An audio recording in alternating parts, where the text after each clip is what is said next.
Boa noite a todos. Sejam muito bem-vindos ao segundo webinar da Sociedade Norte-Nordeste de Cardiologia. É um prazer estar aqui com vocês nessa noite para discutirmos temas relevantes e atuais em arritmias cardíacas. Meu nome é Lenine Ângelo, eu sou vice-presidente da Sociedade Norte-Nordeste de Cardiologia e sou o coordenador desse segundo webinar.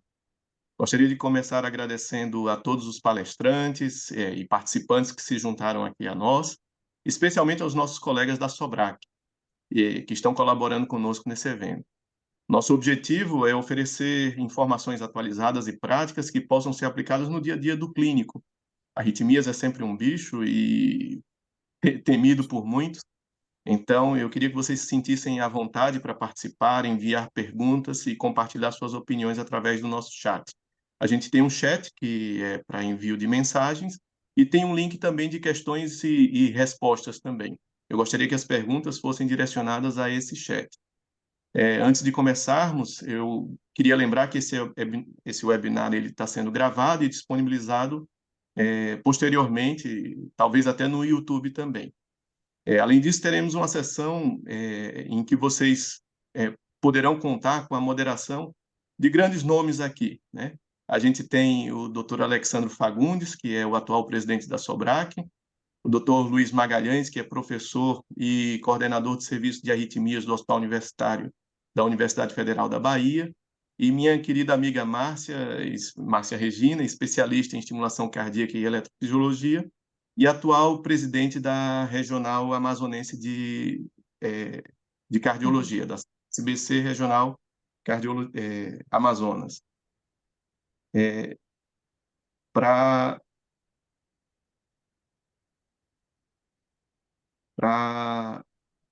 esse evento, nós temos aqui os palestrantes, o doutor Antônio Amorim, o doutor Evilásio Leobino e o doutor Eduardo Gadelho.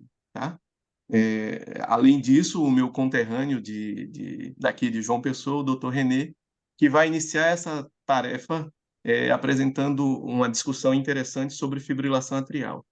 Doutor René, as palavras são suas, fique à vontade e um bom webinar a todos.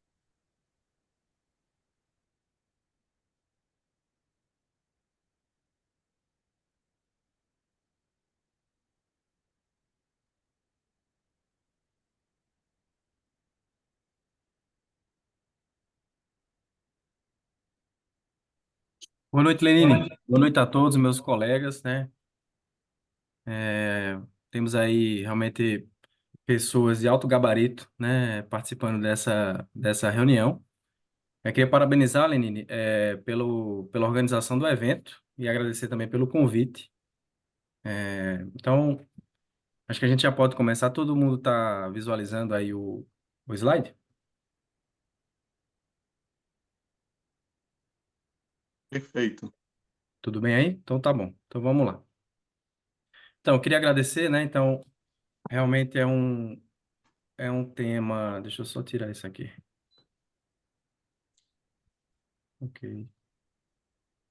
Então, queria agradecer realmente o convite, né? Um desafio falar sobre as principais publicações, né, dos últimos 12 meses a respeito da fibrilação atrial, que é que a gente tem de novo aí no cenário da literatura internacional que muda a nossa prática clínica, né? Então foi desafiador, né, de início já o convite e tentar, dentro de tanta coisa que é publicado, né, anualmente, escolher os pontos mais relevantes que vale a pena a gente discutir hoje. Então, só passar aqui. Então, para discutir aqui com vocês, eu peguei alguns pontos, né, que foram publicados realmente nos últimos 12 meses. A gente encontra vários trabalhos de extrema relevância, mas queria pontuar aqui, já classificando em alguns subitens, né? Primeiramente, FA subclínica e anticoagulação, a gente teve coisa nova na literatura. Passamos mais de uma década aí sem saber o que fazer com esses pacientes. Hoje a gente ainda tem algumas dúvidas, mas já tem alguma evidência científica para embasar conduta. Ablação de FA na insuficiência cardíaca avançada, tivemos um trabalho recente também, o QSO HTX.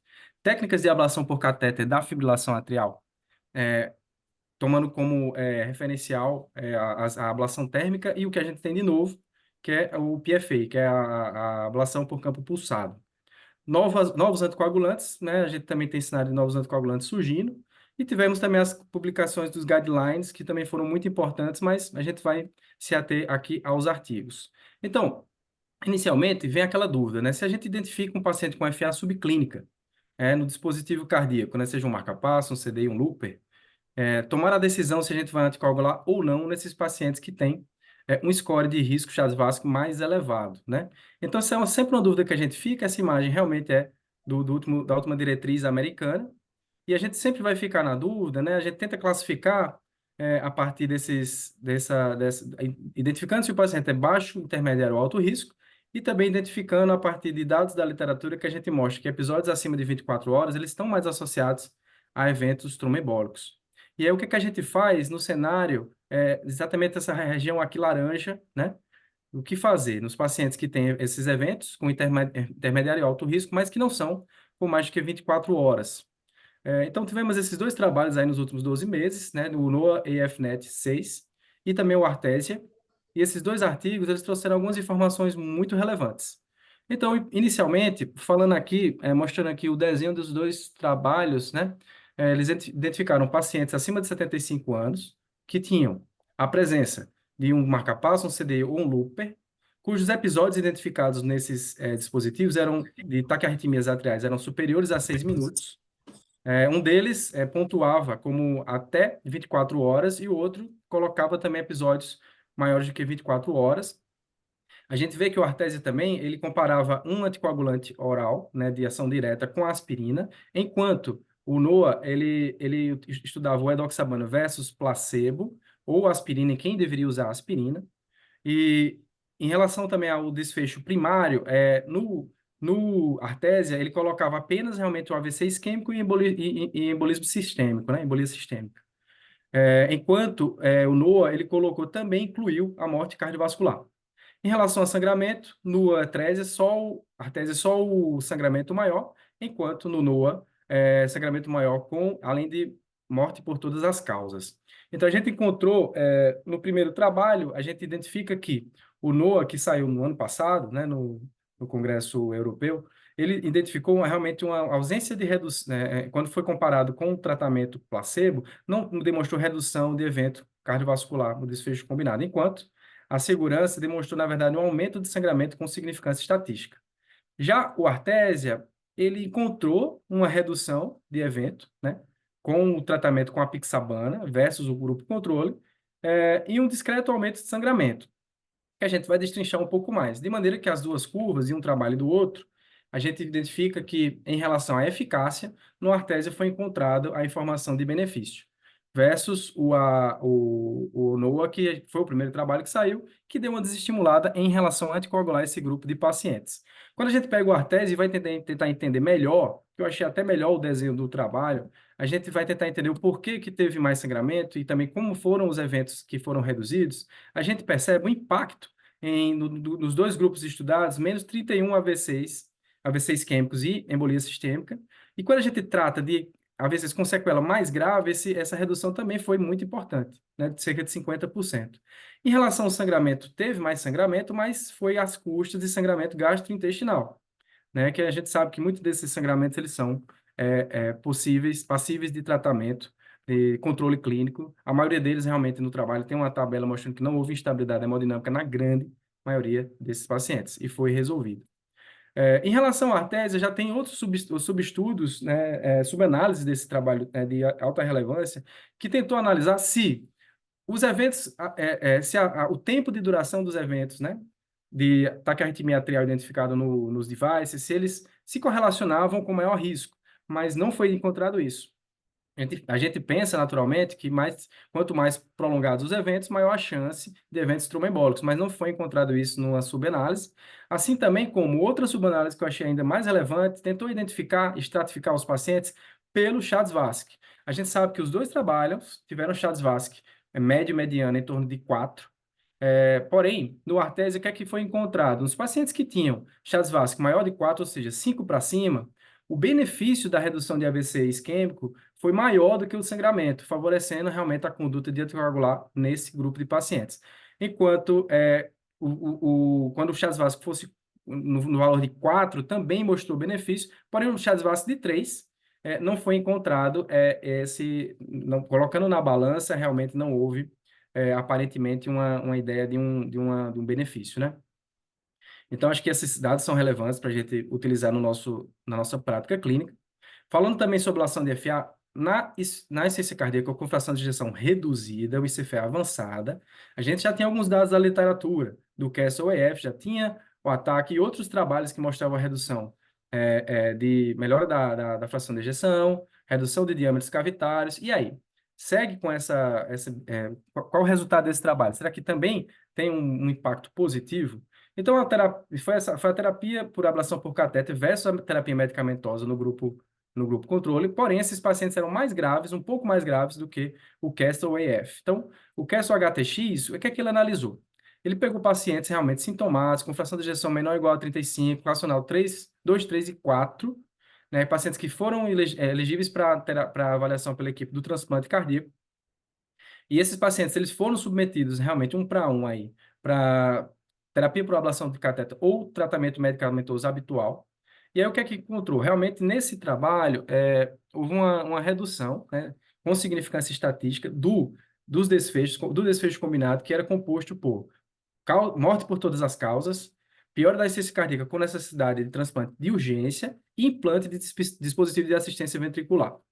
Então, houve realmente uma taxa muito, muito menor, né? E quando a gente pega aqui com significância estatística, chama a atenção porque o impacto é uma terapia que trouxe um impacto muito grande. Sempre que a gente tem uma terapia que tem um impacto muito grande, a gente desconfia um pouco.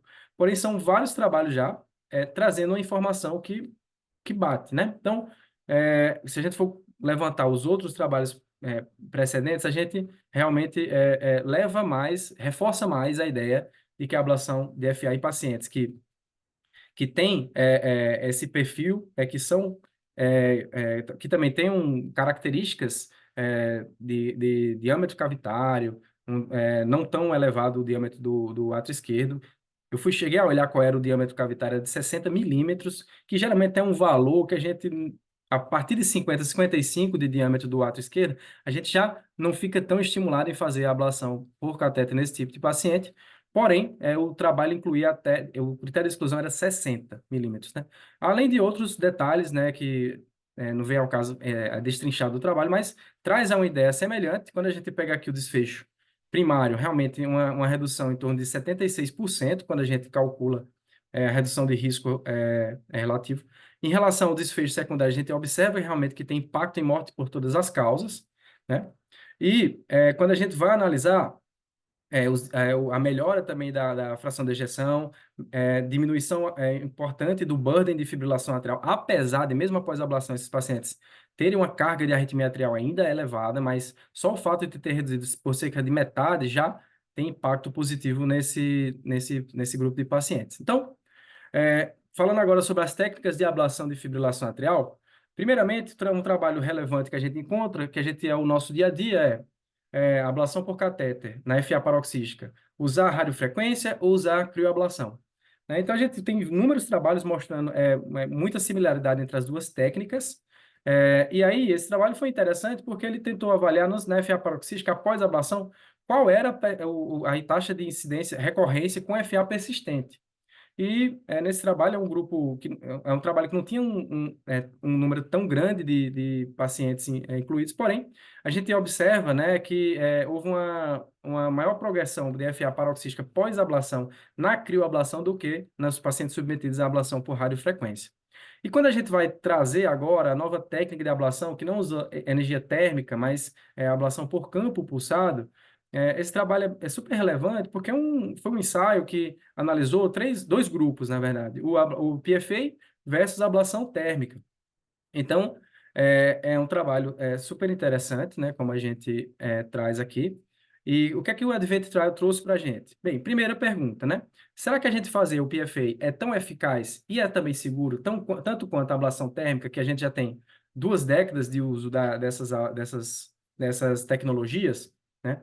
Então, essa é a pergunta que foi feita um trabalho realmente nos Estados Unidos. Aqui a gente traz a taxa de não recorrência, né, de eventos, né, de recorrência de fibrilação atrial ou necessidade de uso de medicamento antiarrítmico, ou necessidade de uma nova cardioversão, uma nova ablação. Então, no período de acompanhamento de um ano, esses pacientes apresentaram cerca de 73% no braço PFA e 71% na ablação térmica, de não recorrência de arritmia com necessidade de tratamento ou necessidade de tratamento para isso. E o desfecho secundário foram algumas questões relacionadas à segurança. Então, o que é que a gente observa aqui, pessoal? A gente percebe que, em relação ao desfecho primário, a gente encontrou, né, bem parecido. E o desfecho secundário, o que foi percebido foi que as ablações que usam energia térmica, elas levaram a uma discreta redução, do diâmetro da veia pulmonar, das veias pulmonares, principalmente relacionada à radiofrequência. Porém, sem ter significado clínico isso daí. De maneira que esse trabalho é um trabalho relevante para a gente observar que o PFA ele vem realmente como um estudo de não inferioridade, mostrando que realmente essa técnica é não inferior em relação à ablação por energia térmica, que já vem sendo utilizada há bastante tempo. E mostrando aqui realmente uma taxa de não recorrência em torno de 71% a 73% nos dois braços. Subanálise desse trabalho também, do Advent Trial, eles conseguiram identificar, por exemplo, pacientes que tinham recorrência, né? Dessa recorrência em relação, tem ou não tem recorrência, na verdade, em relação ao burden de fibrilação atrial após a ablação.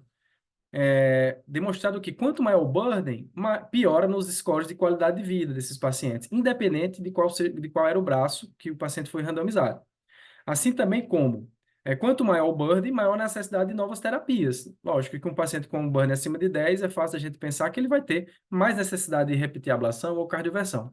E o que chamou a atenção é que, nesse terceiro gráfico aqui embaixo, a gente evidencia que, nos pacientes que foram submetidos à ablação por campo pulsado, a taxa de burden de FA menor do que 0,1%, ela foi maior em relação à ablação térmica, né?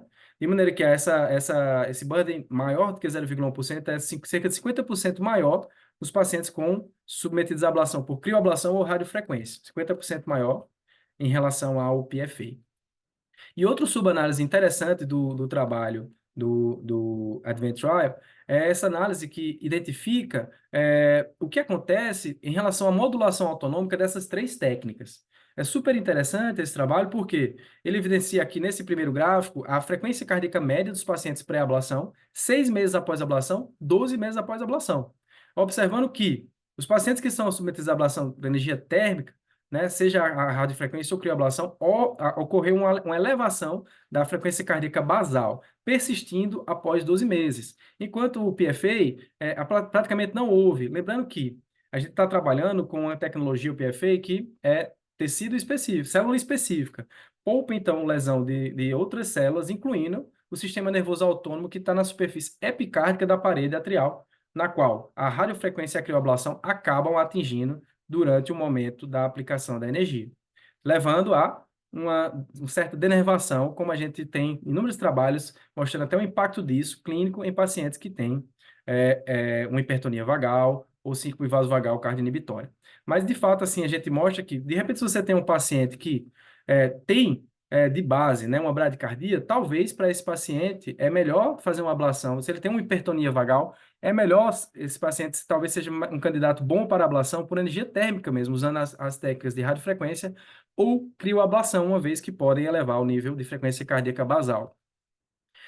O Euphoria é um trabalho que também saiu ano passado, no qual é um estudo de mundo real, já do uso dessa técnica do PFA em território europeu, cerca de 1.200 pacientes que foram utilizados, né, uma eficácia, alta taxa de isolamento de veias pulmonares, quase 100%, segurança também, com complicações maiores, em 1,7%, né, uma taxa de eficácia de não recorrência de FA de 80% na paroxística, 66% na FA, as curvas demonstrando isso também, a curva de Kaplan-Meier.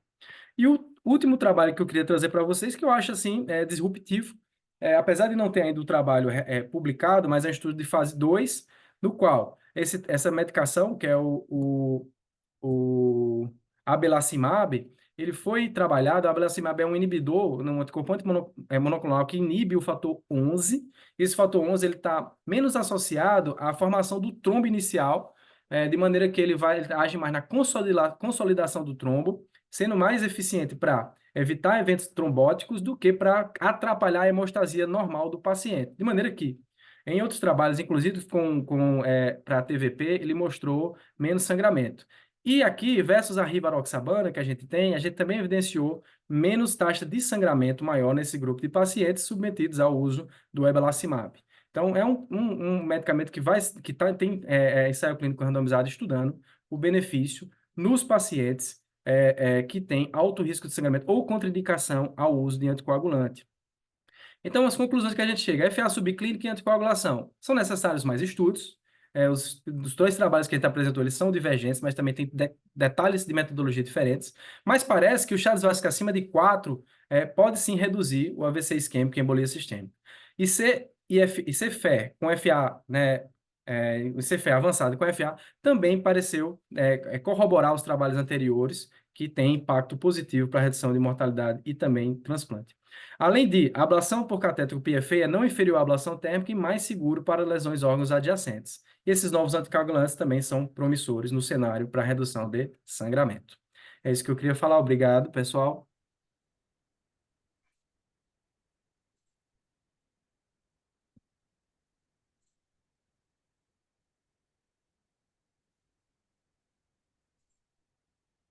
Muito bem. Então, dando sequência à nossa atividade, eu gostaria de convidar o Dr. Antônio Amorim para falar sobre estratificação de risco e morte súbita. Gostaria de enfatizar que é importante a participação de todos e deixe as suas perguntas no Question and Answers e, ao término das discussões da apresentação do quadro do caso clínico, a gente vai discutir com detalhes essas questões e dúvidas, tá? Gostaria de chamar o Dr. Antônio Amorim.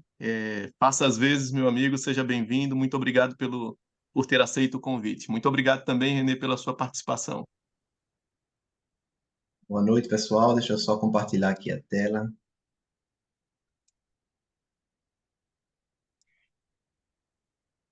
Só um instantinho.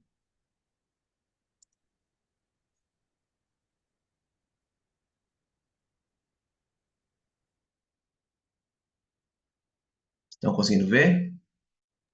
Perfeito. Então, Lenine, eu queria agradecer esse convite. É uma honra muito grande estar aqui ao lado de grandes nomes da ritmologia aqui do Norte-Nordeste. Então, a gente vê que a gente está bem representado a nível nacional. Então, o tema que me coube falar foi sobre essas publicações dos últimos 12 meses de arritmias cardíacas em relação à estratificação de morte súbita. Eu não tenho conflito de interesse para essa apresentação e eu fiz um pouco diferente do Renner. Eu vou fazer logo uma breve revisão sobre esse tema antes de chegar nos dois estudos. Então, morte súbita cardíaca, a gente sabe que é aquele evento súbito inesperado, né, que ocorre de forma súbita e geralmente o paciente ele apresenta menos de uma hora, isso ocorre menos de uma hora dele apresentar o início de sintomas. E ele não tinha nenhuma condição clínica que previa como risco imediato até esse evento que levou ao óbito. O grande detalhe é que 40% desses pacientes, eles apresentam isso de forma não testemunhada. Então, quando acontece nesse caso, esse paciente, para ser considerado morte súbita, ele tem que acontecer, ele tem que ser sido visto pelo menos 24 horas e não ter sintoma que levou a esse quadro de morte súbita. Percebam, pessoal, que isso é um grande problema de saúde pública. Quando a gente fala de morte súbita nos Estados Unidos e na Europa, a cada 100 mil pessoas, 1 a 2 pessoas vão morrer por ano devido a esse quadro, caracterizando como a principal causa de morte nessa região. No Brasil, a gente não tem assim estudos estatísticos que demonstrem isso. O único estudo que eu vi foi de Ribeirão Preto, que apresentava também uma taxa bem elevada. E quando a gente fala aqui de etiologia de morte súbita, a gente divide praticamente em 3 grupos aqui principais, tá? A gente vai dividir isso por idade, porque isso tem influência tanto na etiologia da morte súbita, quanto na prevalência. Então, perceba aqui nesse primeiro grupo aqui, que seriam adolescentes e adultos jovens menor que 35 anos, a incidência de morte súbita ela é muito baixa, de 0,001% ao ano. E as causas têm mais relacionamento com causas genéticas, liderando aí a miocardiopatia hipertrófica, displasia de BD, coronária anômala.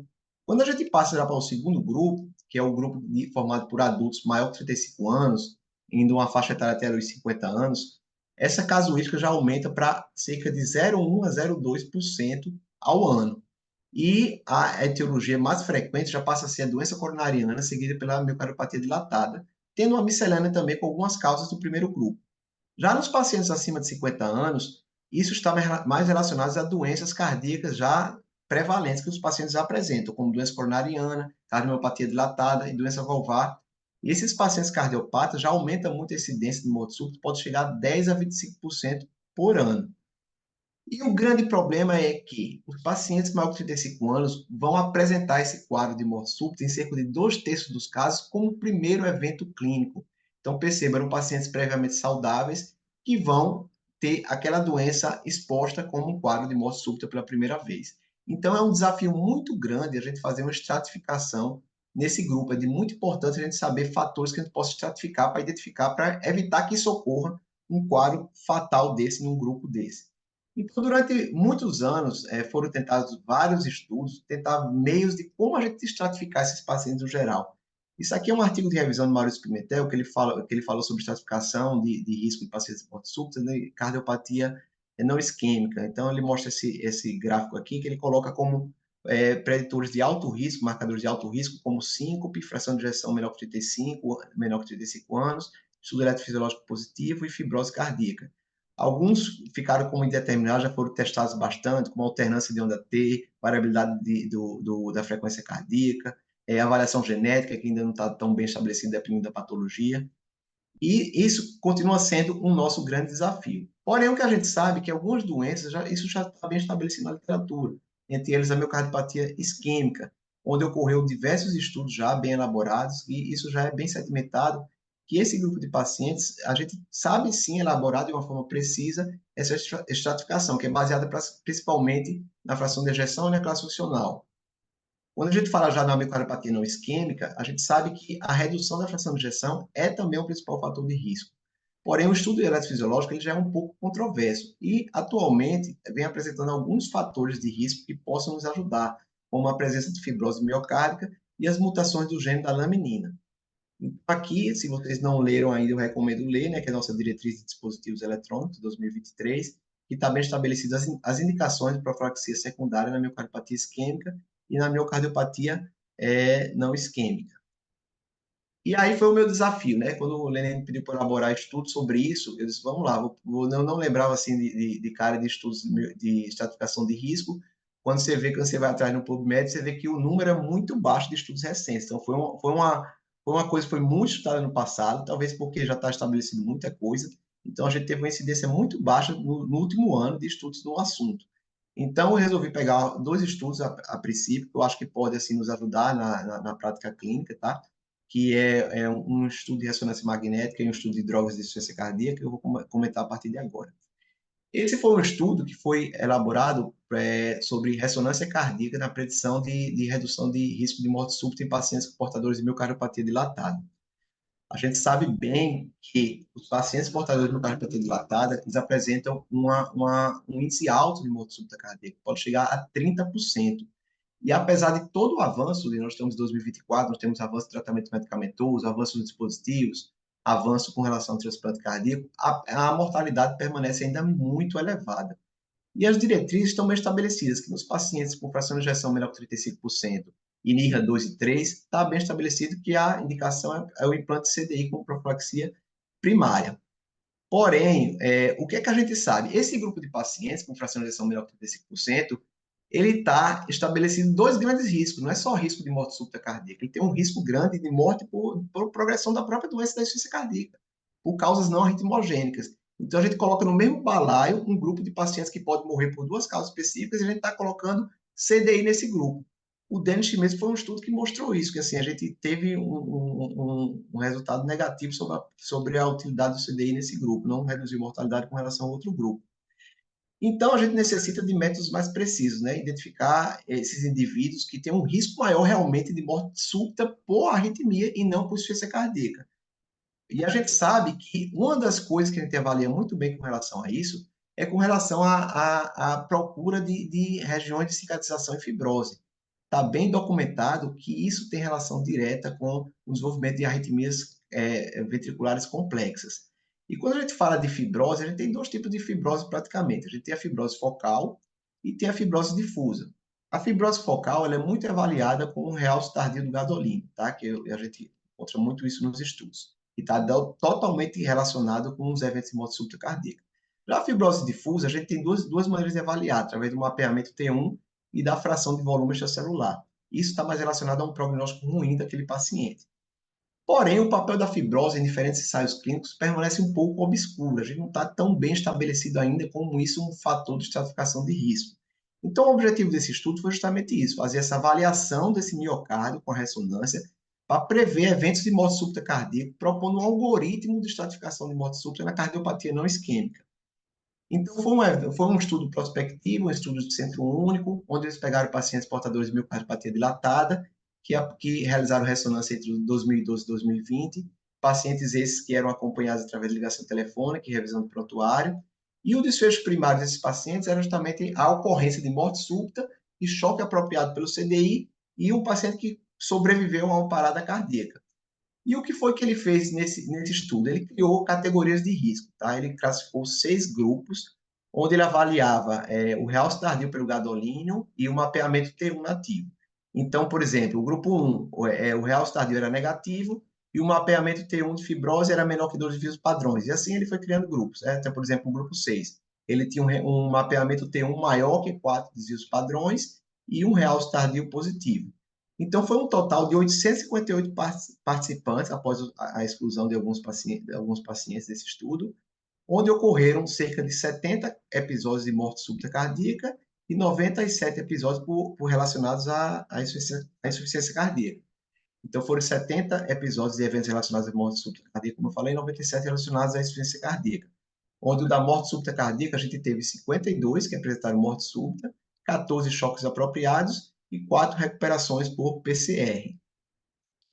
E percebam, os senhores, que quando a gente coloca esses modelos de avaliação de fibrose, que é a curva de Kaplan-Meier, todos eles individualmente apresentaram redução de morte súbita no grupo que não apresentava ou que apresentavam valores menores. Por exemplo, o realce tardio aqui do gadolino, percebam que quando ele era positivo, diminuía a relação de sobrevivência, aumentava no caso a morte súbita. Quando a gente vê aqui do mapeamento T1, por exemplo, quando ele apresentava um desvio padrão maior que 4, também apresentava maior número de morte súbita. E também, quando a gente olhava o outro fator que avalia também essa fibrose difusa, que é a fração do volume extracelular, quanto maior o desvio padrão, também maior a incidência de eventos. Aqui com relação àquela categorização dos 6 grupos que ele colocou, né, que o grupo 6, por exemplo, era o grupo que ele tinha um desvio padrão maior do mapeamento T1, maior que 4, e tinha um realce tardio positivo, perceba que tiveram mais eventos. E quando a gente coloca aqui esse gráfico na curva de Kaplan-Meier, essa divisão de risco, a gente observa que o grupo que era considerado, que seria o grupo 6, que é o grupo de alto risco, esse foi o pior grupo classificado, o grupo que apresentou maior mortalidade em relação à morte súbita, no caso, maior desfecho primário em relação à morte súbita cardíaca. Então, o que é que esse trabalho apresenta? Esse trabalho apresenta que o realce tardio com gadolínio, o mapeamento T1 e a fração de volume extracelular, elas foram preditores independentes de eventos relacionados à morte súbita. E quando a gente olha isoladamente a fração de volume extracelular, ele foi um bom parâmetro para a gente ver eventos relacionados especificamente à insuficiência cardíaca e não à morte súbita cardíaca.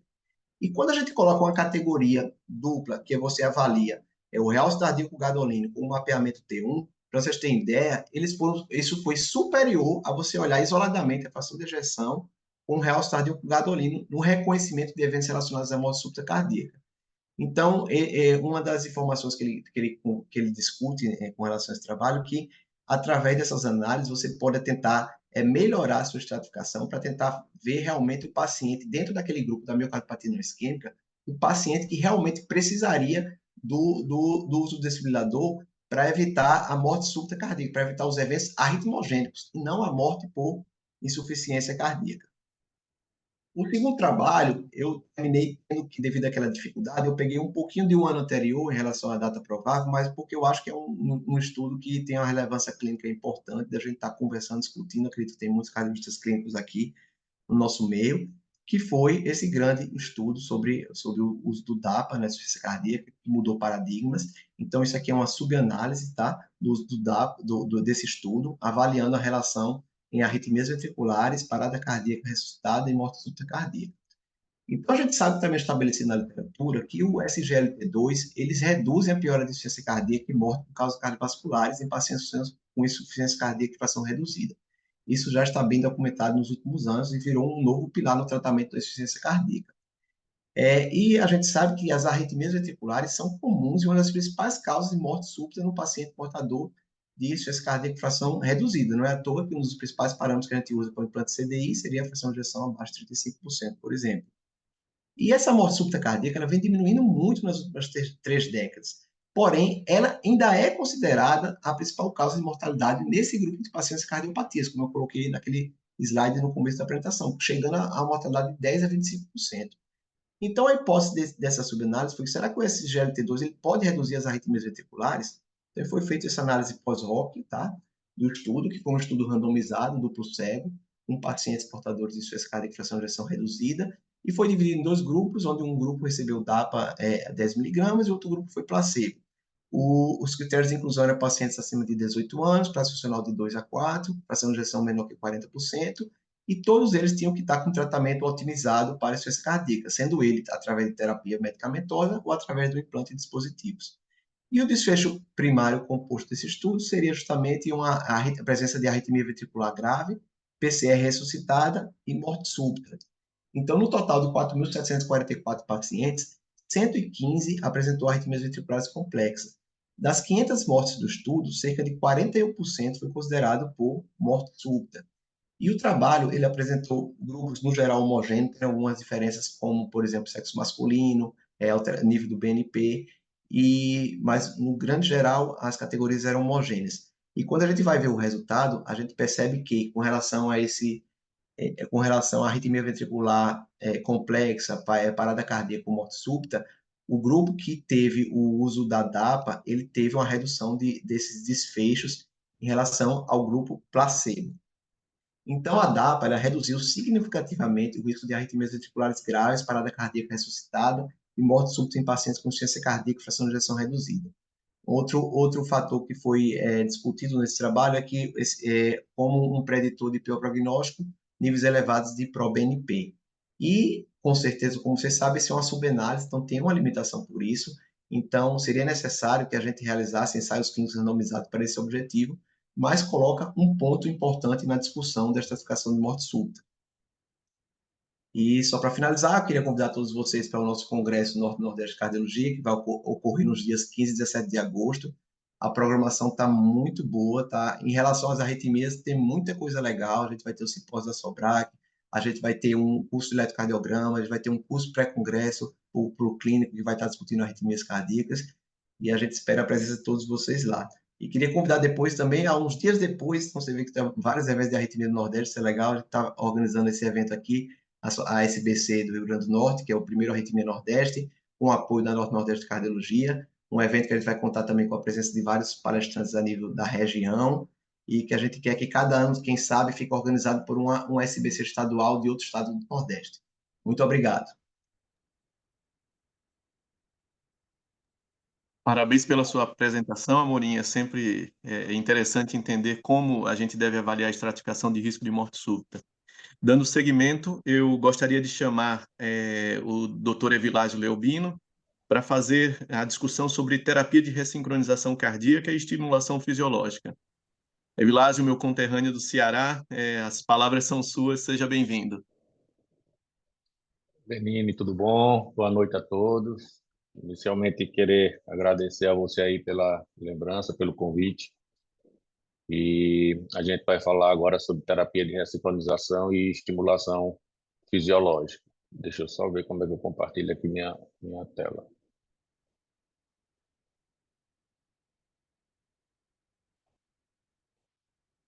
Deixa eu ver se é isso aqui.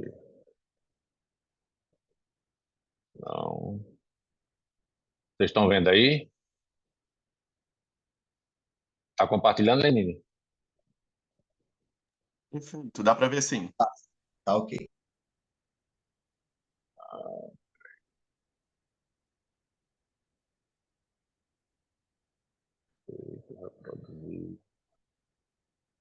Perfeito. Vamos lá. Bom, mais uma vez, boa noite a todos. A gente vai falar sobre a terapia de ressincronização e a estimulação do sistema de condução.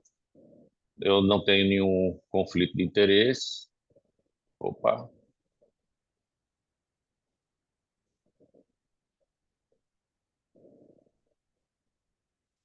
eu estou com uma panezinha aqui.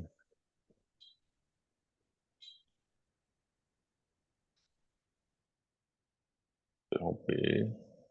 Espera aí, Lenine, que eu acho que aconteceu alguma coisa aqui que eu não estou conseguindo compartilhar. Você está conseguindo ver aí a tela? Vejo você bem. A tela ainda Só não. a minha, né? A tela não. Só um segundo. Enquanto o Dr. Evilásio coloca a sua apresentação, lembrando a todos que vocês podem participar aí no Perguntas e Respostas, tá bom? A gente vai ter a sessão de discussão de caso clínico com a moderação dos doutores Alexandre Fagundes, Dr. Luiz Magalhães e doutora Márcia, e em seguida a gente terá alguns minutos para discutir essas perguntas e respostas. A gente já viu que tem questões interessantes sendo colocadas, então fiquem bem à vontade para participar. Ok, pronto. Voltei. Bom, não tenho nenhum conflito de interesse para essa aula. Rapaz. Pronto, tá aqui. Bom, pessoal, esse slide aqui eu achei interessante quando a gente fala sobre estimulação fisiológica. Esse é um slide que eu vi na apresentação do Alckmin, em que ele bota, ao longo do tempo, da evolução dos marcapassos, que a gente vem chamando várias vezes os marcapassos quando tem uma novidade de estimulação fisiológica. Desde 1958, quando foi implantado o primeiro marcapasso, ao longo do tempo, na década de 60, a gente teve o primeiro chamado marcapasso fisiológico, que é aquele marcapasso de demanda, porque o marcapasso inicial ele só sabia estimular, o de demanda ele tinha capacidade de reconhecer o batimento próprio e não estimulava. Então, esse foi o primeiro marcapasso chamado fisiológico. Na década de 70, o segundo marcapasso, que era o dupla câmara. Antes a gente não tinha sincronia átrio-ventrículo. Com o marcapasso dupla câmara, a gente passou a ter essa sincronia átrio-ventricular. Então, esse foi o segundo marcapasso dito fisiológico. Na década de 80, sensor de variação de frequência. No dupla câmara, inicialmente, a gente só tinha uma frequência fixa. Quando ele passou a ter algoritmos, um sensor que ele percebia que o paciente estava em atividade física, ele conseguia aumentar a frequência para atender aquela demanda metabólica, foi outra fase que foi chamada de marcapasso fisiológico. Na década de 2000, já se começou a perceber que a própria estimulação ventricular ela era boa para um determinado ponto, para os bloqueios atrioventriculares, mas que ela própria já causava algum tipo de dano à função ventricular. Então, se tentou fazer uma estimulação mínima possível do ventrículo. E aí foi quando surgiram os algoritmos que faziam esses ajustes, tentando preservar a condução pelo sistema normal de condução, quando isso era possível. A próxima estimulação dita fisiológica é aquela que antes se colocava o eletrodo na região apical, e isso gerava uma dissincronia importante no coração, e aí tentou-se tirar da região apical, colocando no septo, tentando minimizar essa dissincronia. A próxima estimulação fisiológica foi a terapia de ressincronização, essa clássica para o tratamento da insuficiência cardíaca. É um tipo de tratamento que já está muito bem consolidado, tem vários trials randomizados demonstrando o benefício da terapia de ressincronização. Essa foi a sexta estimulação fisiológica conhecida, e a outra, que é a última que nós temos no momento, que é a estimulação do feixe de His e a estimulação do ramo esquerdo. Essa a gente está ainda em fase de engateando aí para obter melhores resultados. Então, a gente costuma agora denominar não mais estimulação fisiológica para essa, sim a estimulação do sistema de condução, quando a gente fala na estimulação de His e do ramo esquerdo, por todos esses aspectos que a gente já comentou. A terapia de ressincronização é uma terapia clássica, né, que a gente vê nos pacientes. Aqui a gente observa um coração sendo despolarizado pelo sistema normal de condução, coraçãozinho estreito, ativação completa do coração. Aqui a gente tem um paciente que tem um bloqueio de ramo esquerdo, paciente com insuficiência cardíaca, dilatação das câmaras cardíacas, e o mecanismo similar acontece quando a gente tem a estimulação ventricular com o marca-passo sendo colocado na câmera direita. A gente promove um bloqueio de ramo esquerdo eletrônico nesse paciente e, obviamente, ao longo do tempo, espera-se que ele tenha a mesma ou uma evolução similar a quem tem um bloqueio de ramo esquerdo convencional.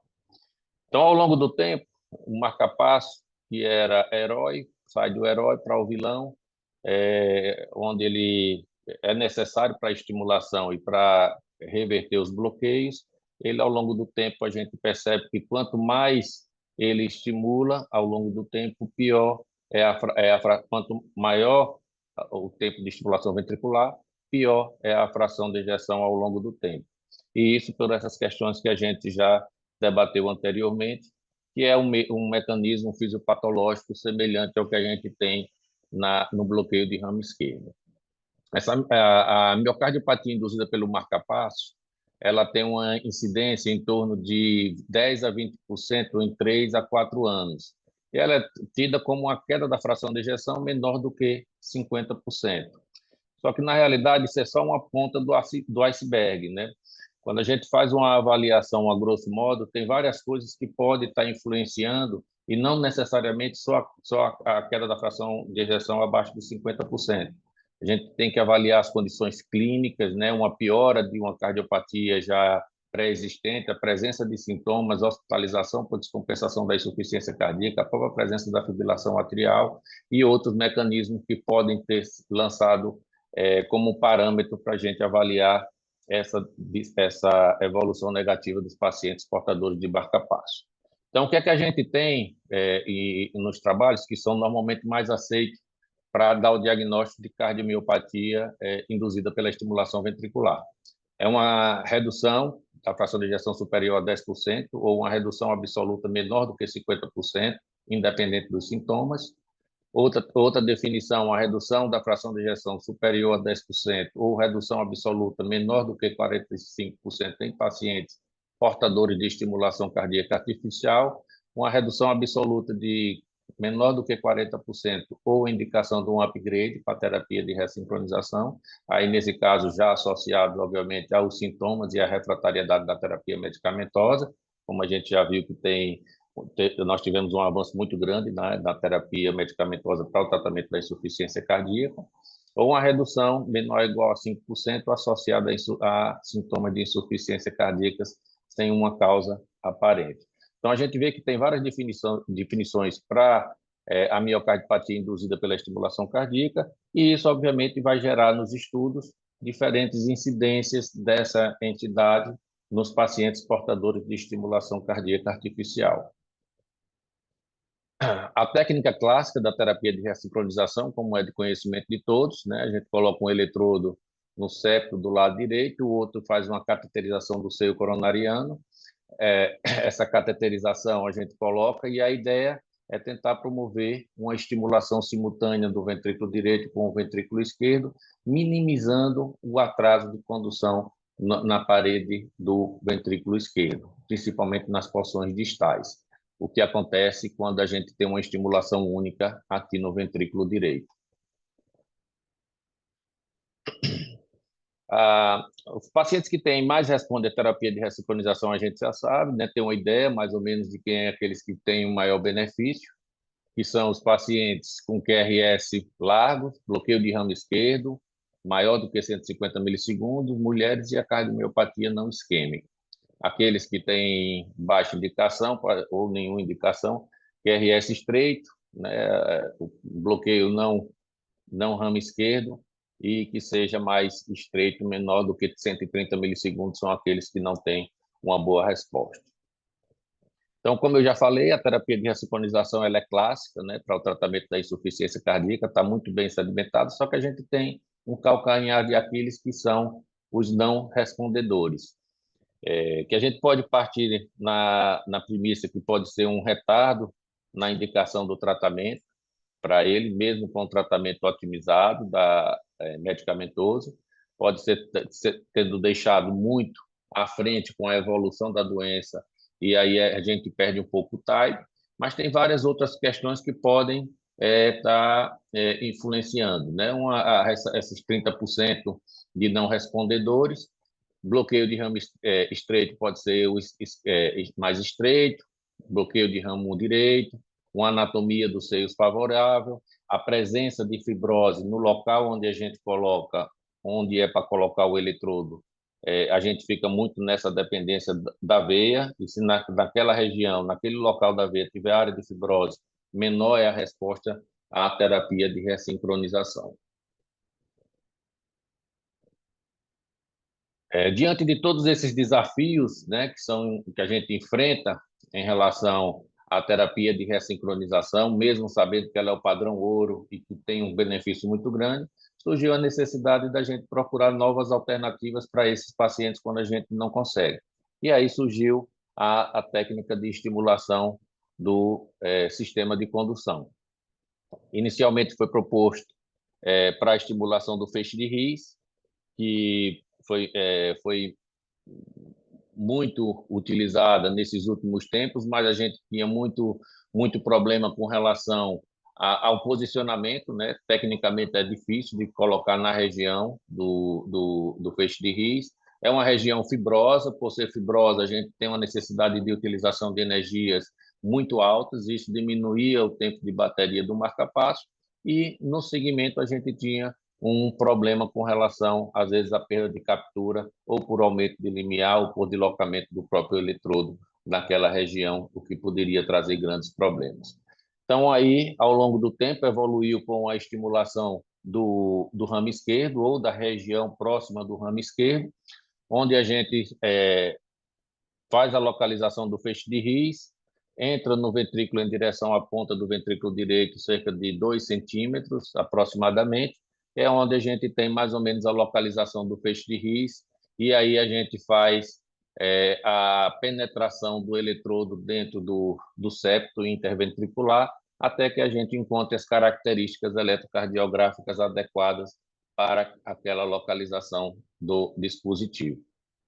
Aqui a gente tem um exemplo de um paciente que foi colocado o eletrodo do seio coronariano, uma estimulação biventricular.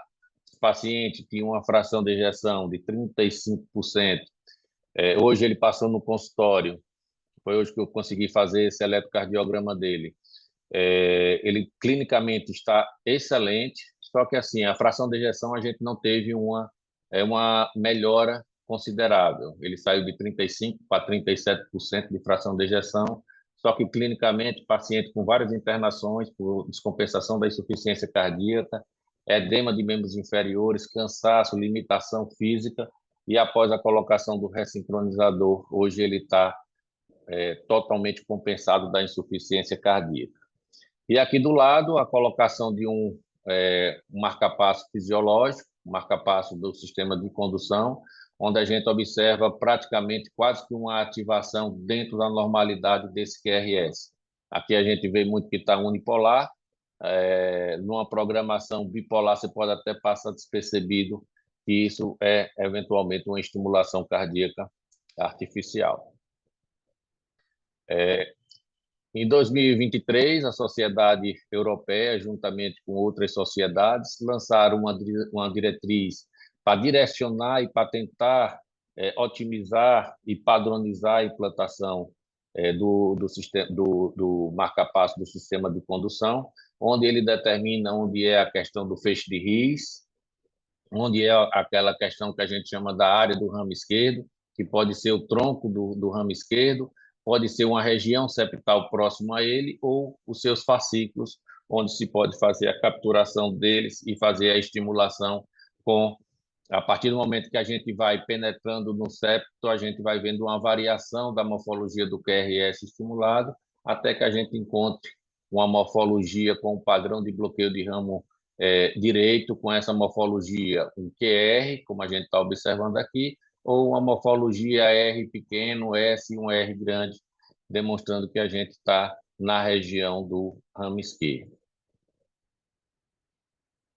Então, baseado nessa nova técnica de estimulação do sistema de condução, começou a apresentar alguns trabalhos em virtude da necessidade de pacientes que tinham sido fracassados na tentativa da estimulação biventricular convencional e que aí começou a ter como opção a estimulação fisiológica, a estimulação do sistema de condução. Aqui a gente tem esse TRAI que foi publicado agora em 2022, fazendo uma comparação entre a estimulação biventricular, utilizando uma terapia de ressincronização, utilizando o ramo esquerdo, sem precisar colocar o eletrodo dentro do seu coronariano, e a terapia convencional desses pacientes. O endpoint primário, melhora da fração de ejeção, os secundários são esses colocados aqui, né? Alteração do volume sistólico final, alteração do volume diastólico final, o nível do NT-proNP, teste de caminhada de 6 minutos e a classe funcional. Foram selecionados, aqui foi um estudo observacional, foram 73 implantes consecutivos, só que a ideia seria nos pacientes não isquêmicos, então foram afastados alguns pacientes que tinham bloqueio de ramo direito, tinham distúrbio, tinham fibrilação atrial, então esses pacientes tinham que ter uma miocardiopatia não isquêmica, ritmo sinusal, bloqueio de ramo esquerdo, fração de ejeção menor que 40% e a classe funcional de 2 a 4. Foram divididos em 2 grupos, e esses 2 grupos nós tivemos um crossover de 4 do ramo esquerdo para a terapia de 2 do ramo esquerdo para a terapia convencional e 4 da terapia convencional para o ramo esquerdo. E foi feita a análise pela intenção de tratar, que é a estatisticamente mais favorável, mas também fizeram análise por protocolo. Então, na Glásio, análise desse... Oi? nós temos mais um minutinho para a conclusão, tá certo? Tá bom, beleza. Nessa terapia de ressincronização, a gente observou que nós tivemos uma melhora da fração de ejeção no grupo que teve a estimulação do ramo esquerdo em comparação ao biventricular, tanto na análise por intenção de tratar, como na análise por protocolo. Dando seguimento, esse foi o desfecho primário. Nos desfechos secundários, a gente teve uma melhora, mas não foi estatisticamente significante entre os 2 grupos. Aqui, avaliando uma meta-análise, avaliando as mortalidades por todas as causas nos pacientes que foram submetidos ao PACE do ramo esquerdo em comparação à terapia ventricular convencional, a gente observa no resultado dos exames, no desfecho primário, mortalidade por todas as causas ou por insuficiência cardíaca, a gente vê uma redução do risco relativo de 30% na mortalidade por todas as causas no grupo que fez a estimulação do ramo esquerdo e 40% no grupo que fez do ramo esquerdo para hospitalização por insuficiência cardíaca. A gente teve no desfecho secundário, todos os outros desfechos favoráveis foram favoráveis à estimulação do ramo esquerdo quando comparado à terapia de ressincronização normal. E isso tem uma certa lógica. A gente fazendo a estimulação ventricular, biventricular, a gente está estimulando 2 pontos isolados, enquanto a gente estimulando o sistema de condução, a gente tem uma trama de tecido especializado de condução, que isso favorece uma contração mais efetiva. Aqui a gente só fazendo uma comparação em pacientes que tiveram a aplicabilidade da terapia de ressincronização associada ao ramo esquerdo, ou seja, eletrodo no ventrículo esquerdo e, ao invés de colocar no ventrículo direito, na musculatura, era colocada na estimulação do ramo esquerdo. E a gente também observou, quando compara a duração do QRS em comparação ao basal e o pós-procedimento, uma melhora mais significativa em quem fez o LOT-CRT, né, a estimulação convencional associada à estimulação do ramo esquerdo, quando comparada ao biventricular. Quando a gente avalia fração de ejeção, diâmetro diastólico, todos eles a gente teve uma melhora da estimulação do ramo esquerdo em relação à terapia de ressincronização. Aqui a melhora clínica também com relação ao ProBNP e a classe funcional, e a curva livre de eventos, a gente observa uma diferença estatisticamente significante no grupo que fez a estimulação biventricular associada com a estimulação do ramo esquerdo. Então, aqui as considerações finais, peço desculpa aí pelo atrasado tempo, mas a estimulação ventricular convencional está associada a uma cardiomiopatia induzida pela dissincronia elétrica e mecânica de 20% a 30%, pode ser até mais esse número. A estimulação do sistema de condução ela é uma técnica de fácil execução e reprodutível. As medidas são estáveis entre e ao longo prazo, e a gente vê um impacto significante na fração de ejeção associado a menos taxas de eventos adversos. Terapia de ressincronização biventricular está bem estabelecida, problemas são os não respondedores, e a estimulação do ramo esquerdo ela está parecendo ser bem efetiva, está precisando de estudos maiores para que isso se comprove. E isso também é real para a terapia de ressincronização associada à estimulação do ramo esquerdo. Peço desculpa aí pelo adiantar da hora e boa noite. Foi muito bom, Evilásio. E assim, quem está participando, assistindo, pode fazer perguntas também sobre a estimulação fisiológica, estimulação biventricular, e discutir mais sobre isso, tá? Eu gostaria de chamar agora o Dr. Eduardo Gadelha para fazer a apresentação do caso clínico. E nesse momento eu peço também que os Como é que eu saio aqui? Dr. Luiz Magalhães e doutora Márcia Regina também participem dessa discussão, porque é um caso, ele é interativo, e lembrando que a gente vai reservar alguns minutos para responder as perguntas ao final da discussão desse caso clínico também, tá bom? Doutor Eduardo, seja bem-vindo, a fala é sua. Boa noite, Lenine. A minha câmera está desativada aqui, não estou conseguindo ativar, acho que talvez por conta do host, acho que vocês não estão me vendo, né? Mas você é bem-vindo, assim mesmo. Ok, A acho que gente não agora eu está te consegui. vendo, não, Gadelha. Aí, Perfeito, podia perfeito. ligar as câmeras aqui para os debatedores também, para a gente poder interagir. Eu pedi para você ligar a câmera também, eu perguntar para ir para a organização, a câmera aí da Márcia, do Luiz, tá? A Porque minha foi desativada. Precisava é a minha reativar. também. A minha também. Pronto, A gente chegou. tá cancelado, Luiz. Pronto, já Pronto, apareceu você aí. voltou. Eu Não, acredito que o Evilásio precisa parar o compartilhamento de tela dele para que eu possa compartilhar a minha. Está dando essa mensagem aqui. é, Ok, vamos tentar. pronto.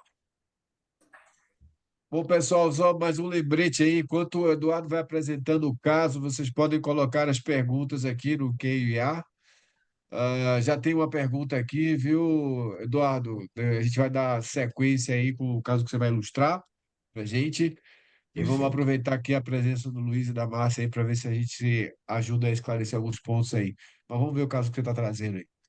Legal, boa noite, Alex, boa noite, Luiz, boa noite aos outros colegas palestrantes, e parabenizo os três aí pelas excelentes palestras até agora, e vamos mostrar esse casinho nosso aqui, foi um caso que a gente se deparou com ele agora em março, é um caso bem recente nosso, e vamos lá.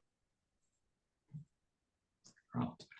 Então, essa aqui era uma paciente nossa, 88 anos, apesar da idade, era uma paciente com cognição e vida totalmente normal, né? Não aparentava de forma alguma a idade que tinha, mas já era portadora de miocardiopatia dilatada, já em uso das medicações aqui embaixo, ó, bem otimizada de medicação com IECA, bloqueador da aldosterona, diurético em baixa dose, estatina, usava o amlodipina também, e o bisoprolol ainda uma dose baixa, 2,5 miligramas uma vez ao dia.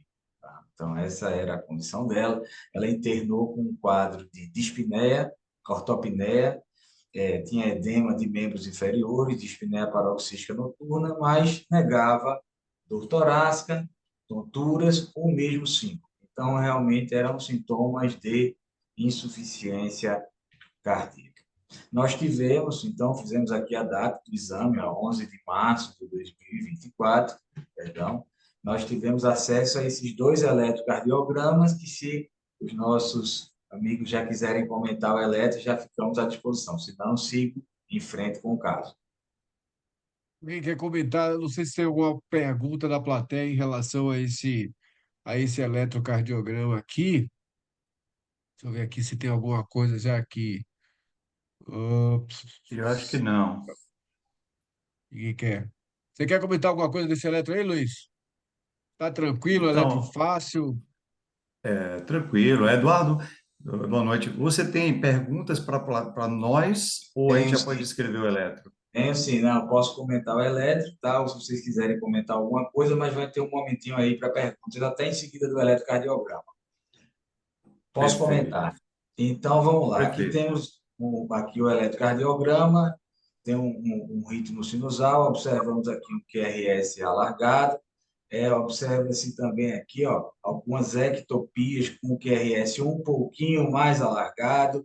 Em D2 é possível observá-las também, e precedidas de uma onda P que é mais precoce, mas com intervalo PR mais curto, questionando alguma dissociação, se o batimento é ventricular, se é supra com aberrância. Se a gente seguir aqui embaixo, também vemos uma onda P bífida e bloqueada, aparentemente com o mesmo intervalo entre as ondas P's. Então, temos um bloqueio de ramo esquerdo. É importante observar também no eletrocardiograma que a gente apresenta diferentes larguras de QRS durante a condução. Então, aqui na derivação V6, a gente tem um QRS praticamente sem nenhum entalhe, seguido de um outro QRS com note, e esse padrão vai se repetindo. Esse é um segundo eletrocardiograma dela, mostrando o padrão de bloqueio de ramo esquerdo. Observe que o note fica mais presente em algumas derivações, em alguns batimentos do que outros. A gente vê momentos aqui com ondas P bloqueadas. Peço desculpa pelo setinha, que foi o eletrocardiograma real da paciente, já tinha sido riscado. E mais uma vez aqui a gente vê uma ectopia, aqui nesse caso o atrial bloqueado, dentro do QRS. Se alguém tiver mais alguma consideração, podemos fazer, mas o que chamava a atenção era isso. Variações na condução intraventricular também, a gente vê diferentes padrões de QRS, diferentes larguras em batimentos conduzidos. Aqui a gente fez uma medida do QRS em torno ali de 150, 145 segundos.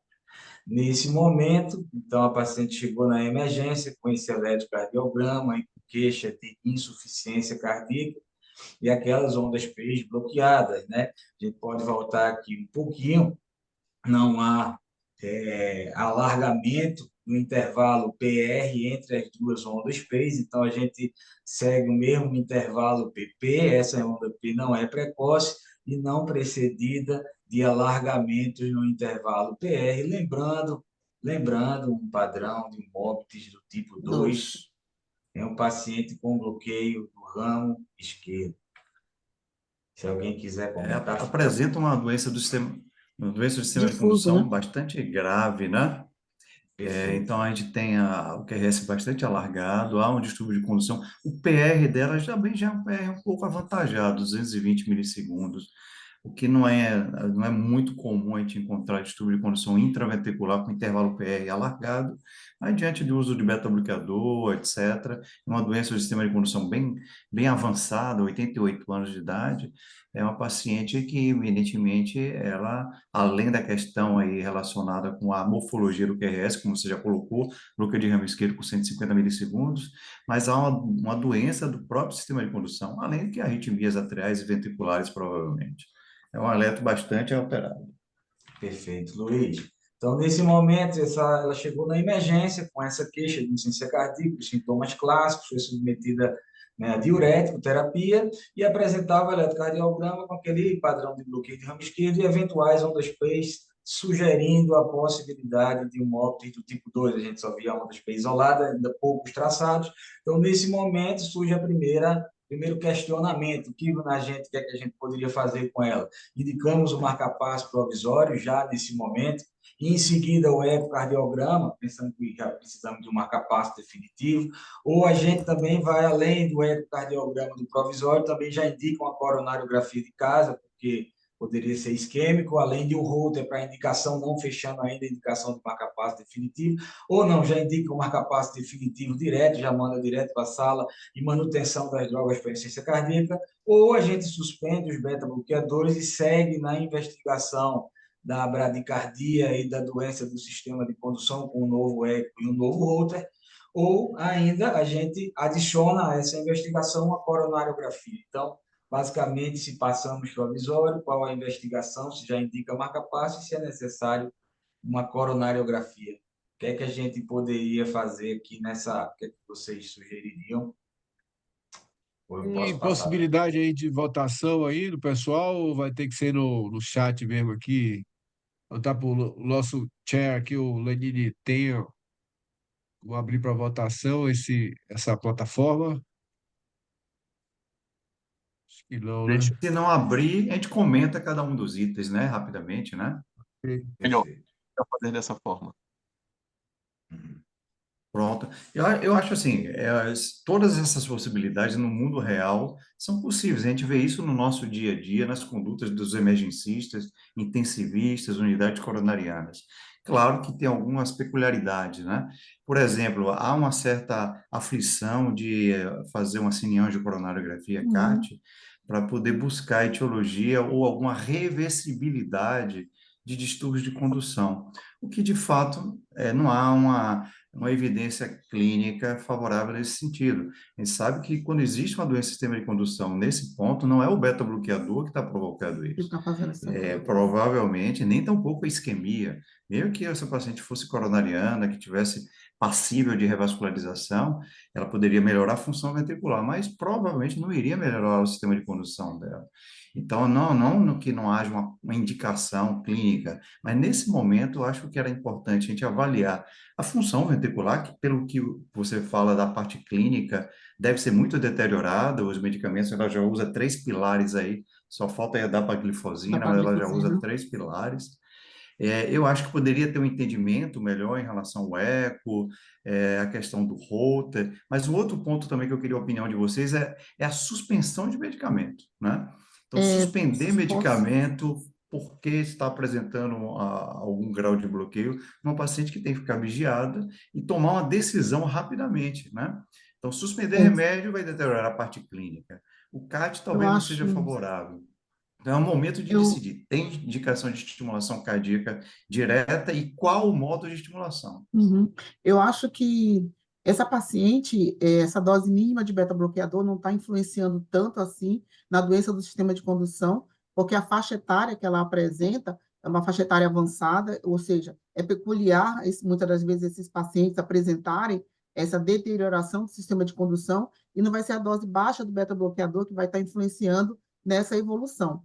Eu acho que o ecocardiograma é um fator decisivo para a gente poder classificar essa paciente com uma ICFER, ou uma ICFEP, ou mesmo tentar identificar se tem mais alguma outra coisa, porque vai ser ponto definitivo para a gente escolher a modalidade de estimulação cardíaca que vai ser utilizada nessa paciente.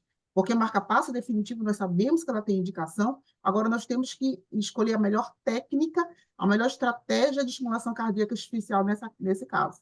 Eu acho que é super importante. E, claro, como o Luiz já comentou, a dapaglifosina aí eu acho que é importantíssimo para essa paciente, visto que o alicerce, né, do tratamento, no caso da ICFE ou da ICFEP, o inibidor da SGLT2, hoje é um fator decisivo nesses pacientes.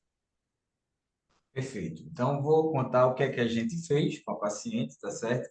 Nós optamos, não necessariamente como o Luiz já colocou, existe uma única conduta, eu vou dizer o que é que nós fizemos.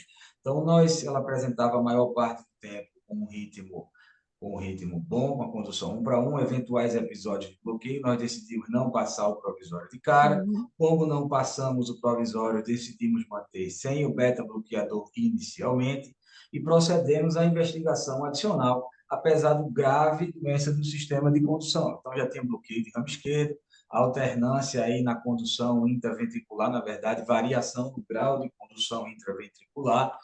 Então, a gente seguiu com o eco e com o Holter. Em relação à síndrome coronária ao cateterismo, nós não fizemos inicialmente, pois não apresentava nenhum indício de doença coronariana aguda. Nós seguimos primeiro com ecocardiograma.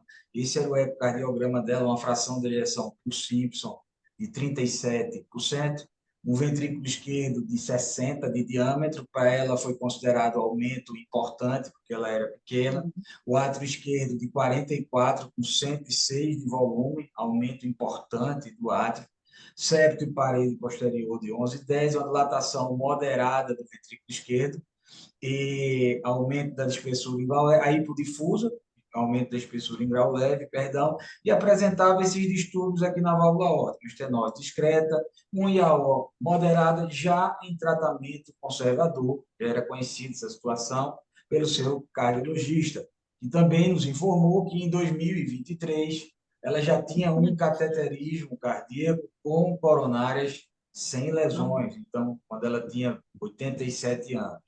Então, a gente seguiu, a gente suspendeu o beta-bloqueador, não fizemos o CAT, temos o eco, seguimos com o Holter, né? Então, o Holter dela mostrava muita ectopia supraventricular, ela tinha um átrio já bem grande e algumas taquicardias aqui prolongadas, apesar da frequência não ser muito elevada. Não tinha bradicardia, importante no Holter, frequência média de 74, nenhuma pausa. E aqui começam alguns dos traçados do Holter. Foi um Holter que a colega mandou muitos traçados, né, para a gente, então esse aqui era um deles. Então a gente vê os eventos que a gente via na emergência, de ondas fez com intervalo PP mantido, tá certo? Sem importante prolongamento do PR, aqui já sugere um pequeno prolongamento, lembrando a possibilidade aí, talvez, de Wenkman, e diversas extracístoles supraventriculares, onde nem sempre é possível ver o entalhe da onda P retrógrada. A colega questionou até batimentos juncionais, né? E o evento se repete sempre da mesma forma, né? A condução aqui no canal 1 predominantemente positivo, na maior parte do tempo, mas em alguns períodos a gente via essa mudança aqui, o canal 1, que foi uma derivação semelhante a V1, virando para um bloqueio de ramo esquerdo, e com padrão aqui, ó, com Dodge, tudo QRS bem alargado, lembrando aqui a possibilidade de uma alternância de condução, né? A gente já estava vendo no eletro, que tinha muita doença do sistema de condução, aqui a ectopia supraventricular, que realmente tem um entalhe da onda P, mas a colega questionou a possibilidade até de extracístoles juncionais ocultas, como com causa daquele bloqueio. Então, aqui a gente segue, ó.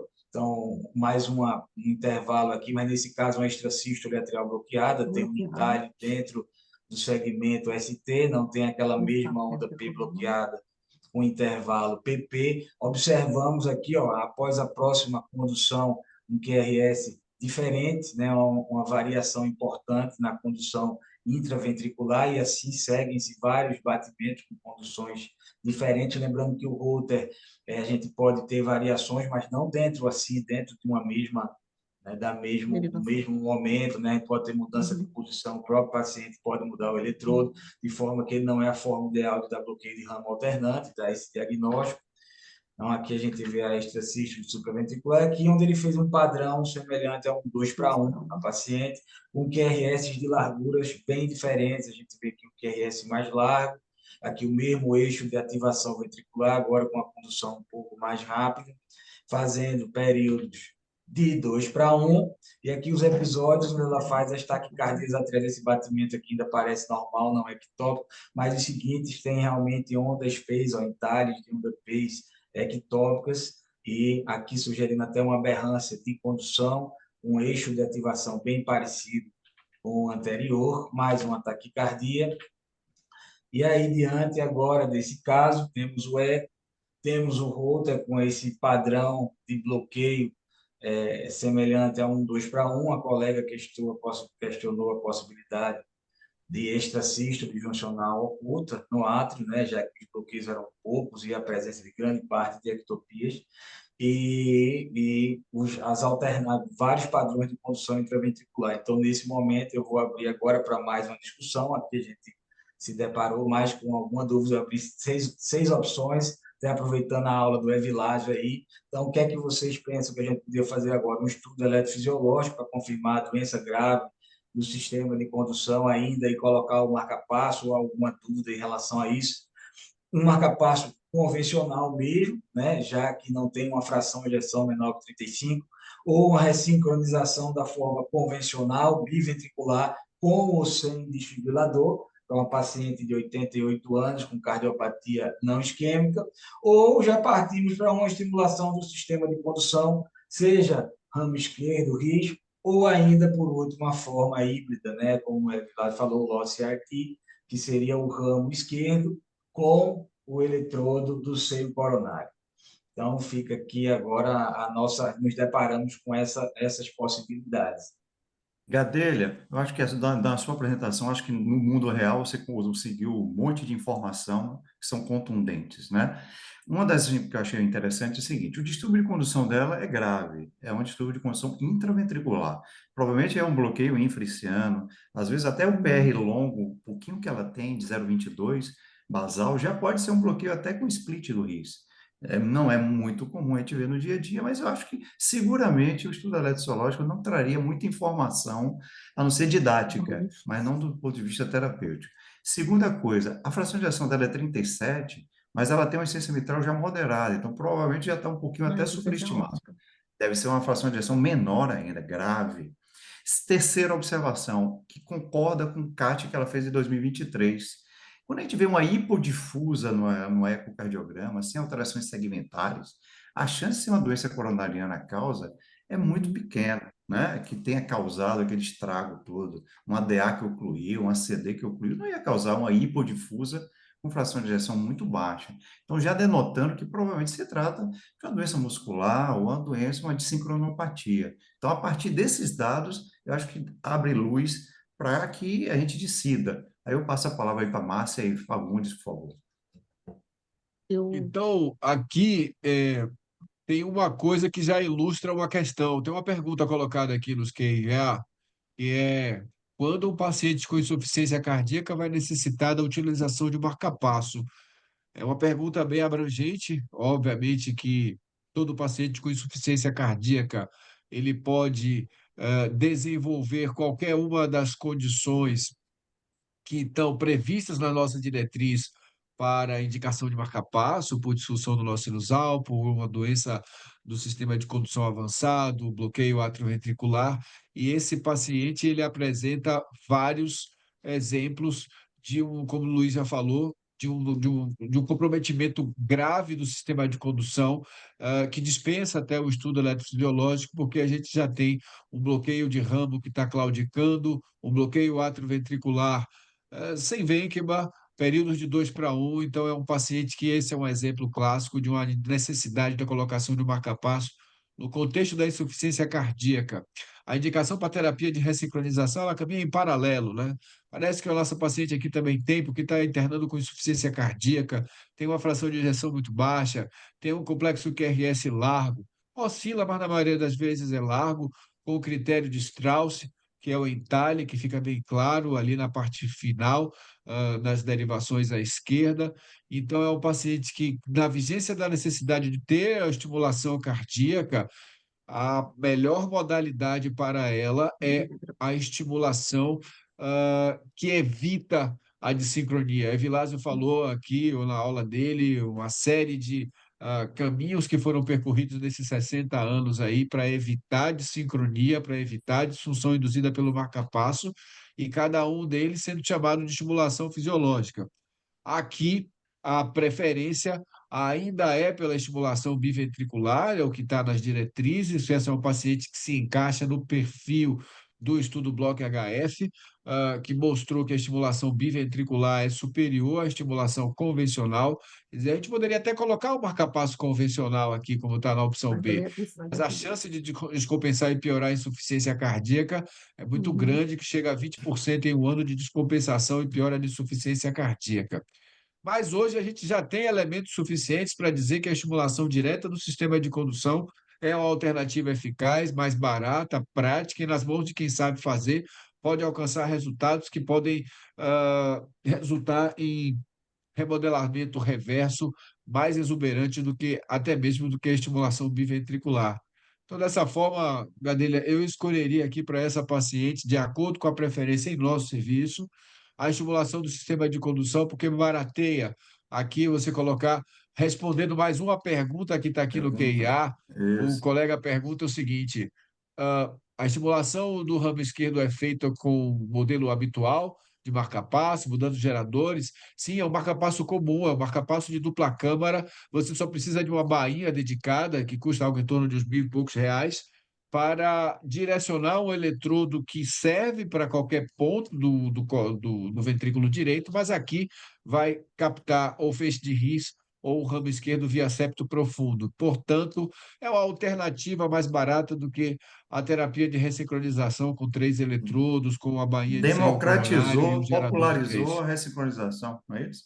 É. É uma Exatamente. democratização do É, acesso. eu tenho uma colocação. Eu acho assim, eu concordo, a estimulação do sistema de condução, eu acho que propicia, acarreta, né, um QRS estreito, realmente vamos conseguir o objetivo do tratamento, mas não devemos esquecer que é lógico que se você tem em sua região e você tem uma expertise melhor de fazer uma técnica convencional, que é o biventricular, o biventricular estaria muito bem indicado, visto que hoje em dia, quando você tem a facilidade de manusear os eletrodos, o tempo de estimulação, o tempo de cirurgia, ele também se torna pequeno, curto, porque você já está usando há muito tempo. Então, eu acho que tanto o biventricular quanto a estimulação do sistema de condução teria uma boa indicação, desde que a técnica que você está mais habituado, mais habilitado, que consegue fazer com expertise para melhorar a situação, o quadro dessa paciente.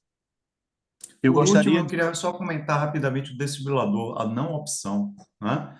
Como já colocado pelos palestrantes anteriores, é que se trata de uma miocardiopatia dilatada, não é uma cardiopatia isquêmica. Se você tivesse tempo aqui no mundo ideal fazer uma ressonância, provavelmente ia encontrar uma quantidade de fibrose pequena, uma paciente não isquêmica, e nesse escopo, com a possibilidade de melhora da função ventricular, com a ressincronização, é uma paciente que não caberia uma indicação formal de desfibrilador. Combinado. Luiz, Perfeito. É, Luiz e Eduardo. Eduardo, é Eu mais uma gostaria. colocação que eu, assim, além de, por exemplo, além da estimulação que a gente já discutiu, que eu acho que seria super interessante, mas assim, com a estimulação você vai poder otimizar as demais medicações, acrescentar, mas eu acho assim que também poder-se-ia fazer a substituição do inibidor da ECA pelo sacubitril da valsartana, se caso ela tolerasse essa alternativa de tratamento. Eu acho que seria uma possibilidade também. Vamos Perfeito. adiantar aí que está esgotando o tempo, gente. Vai bater às 9h30 aí. Vamos ver o que é que o Eduardo fez aí para a gente finalizar, né? Ele Vamos é lá. Então, agoniado aí.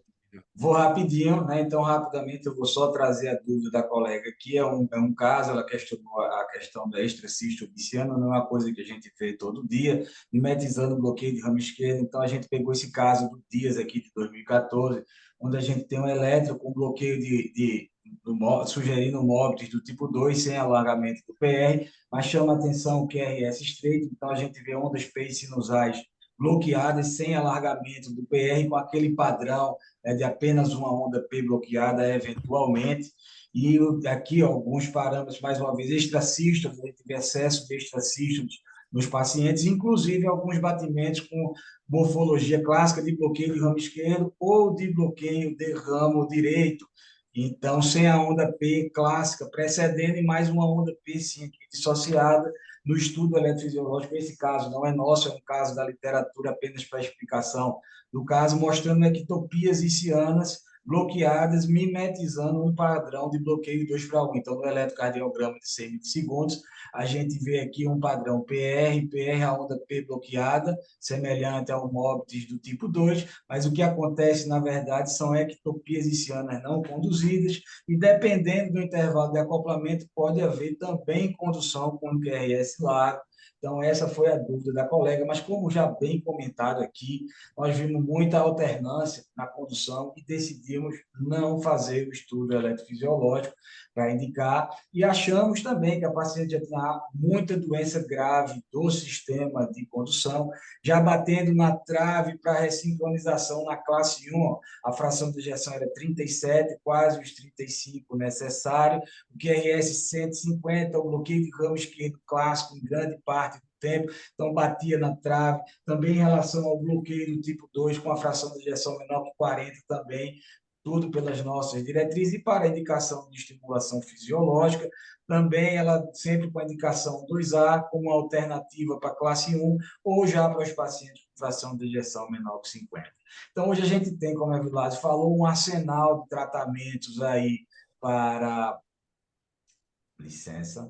O arsenal para tratamento da ressincronização, a convencional, a estimulação do RIS, quando a gente estimula mais proximal, o ramo esquerdo, as formas híbridas, em que a gente faz o risco, o seio coronário, ou ainda o ramo esquerdo com seio coronário, como foi comentado por Evilásio. Nós decidimos fazer um lote CRT, por quê? Porque, como até o Alex já falou, a terapia de ressincronização convencional ainda é onde a gente tem os maiores estudos, mas a gente vê com muitos bons olhos a estimulação fisiológica, então, alguns casos a gente tem tido muito bons resultados com estimulação fisiológica, decidimos pedir o sistema combinado. Iniciamos aqui o eletrocardiograma dela durante o implante, o bloqueio de ramo esquerdo, como o Alex já mostrou, com critérios de Strauss, o Noting aqui em V5 e V6, denotando um atraso e dissincronia importante, a medição do QRS aqui no momento do exame.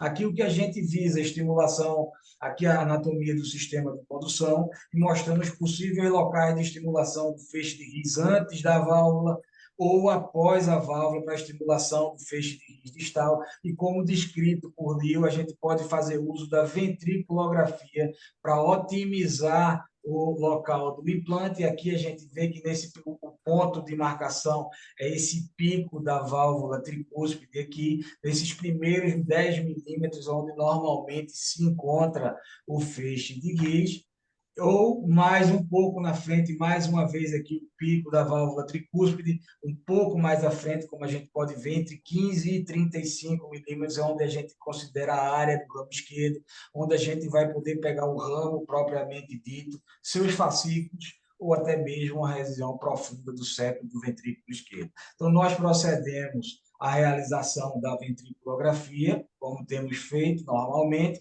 e aqui marcamos o pico da válvula tricúspide e marcamos a possível área de estimulação do ramo esquerdo a 15 milímetros desse local, e é onde possivelmente estaria o feixe de His. Começamos o mapeando o feixe de His após a válvula tricúspide. Então, a gente passa a válvula e põe o eletrodo exatamente naqueles 10 milímetros iniciais lá, e encontramos o sinal aqui do feixe de His sem nenhum sinal atrial, mostrando a identificação do feixe de His distal.